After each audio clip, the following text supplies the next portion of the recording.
Cette explication nous permet de comprendre déjà un certain nombre de choses. Cette théorie simplifiée de Solow, ça nous permet de comprendre un certain nombre de choses. La première chose que ça nous permet de comprendre, c'est le phénomène de rattrapage. Qu'est-ce que c'est que le phénomène de rattrapage? C'est un défait stylisé important de la croissance qui montre que certains pays qui sont en retard, entre guillemets, de développement par rapport à d'autres pays, ont un taux de croissance plus rapide que des pays qui sont déjà un peu plus avancés dans leur développement. Ça veut dire quoi? Ça veut dire qu'en fait, vous avez des pays qui initialement ont un stock de capital par tête faible, c'est-à-dire qu'ils ont peu de capital par rapport au nombre de travailleurs. Peu de capital par rapport au nombre de travailleurs, ça veut dire qu'il y a peu de machines, il y a peu d'ordinateurs par rapport au nombre d'individus qui travaillent. Et ça peut être effectivement une des caractéristiques des pays en voie de développement ou en développement.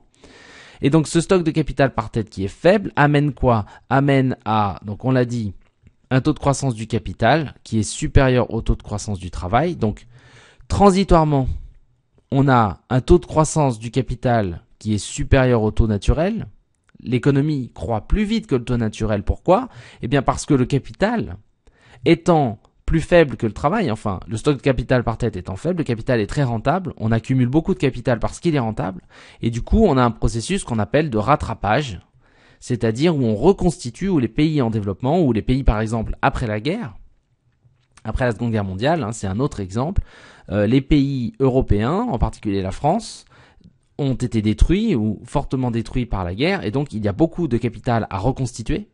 Et ça explique pourquoi le capital par tête est faible à la fin de la Seconde Guerre mondiale. Ça explique aussi pourquoi on a ce phénomène des 30 glorieuses. On a le phénomène des 30 glorieuses que je montrais dans les premières vidéos avec les graphiques de Wikipédia, avec des taux de croissance sur les 25 ans, entre 50 et 74, qui étaient autour de 6, le taux de croissance de l'économie, c'était aux alentours de 6%. C'était 6% par an, je crois. Donc c'est énorme. Et ça, en fait, c'est supérieur probablement au taux naturel. Et c'était supérieur au taux naturel. Pourquoi? Parce qu'il y avait ce phénomène de rattrapage. Stock de capital faible, productivité du capital très forte, et donc accumulation du capital plus vite, plus rapide que l'accumulation du travail. Et donc un taux de croissance qui est transitoirement plus fort que le taux dit naturel.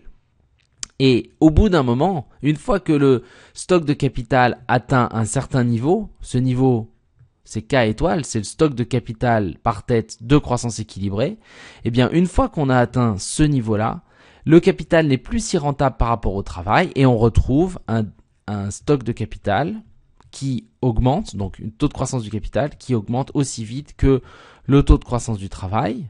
Et c'est ce qui pourrait, de manière un peu simplifiée, nous expliquer pourquoi après quand on regarde, si on reprend le graphique que j'avais trouvé sur Wikipédia, eh bien pourquoi est-ce que sur la tranche 1974, sur les 25 ans d'après, 1990, on avait un taux de croissance de l'économie qui frôlait les 2, quelque chose %. Donc on avait un taux de croissance beaucoup plus faible parce qu'effectivement on avait reconstitué ce capital par tête et on avait donc un taux de croissance de l'économie qui s'approchait du taux de croissance dit naturel N, alors qu'avant on avait un taux de croissance de l'économie qui était bien supérieur au taux naturel.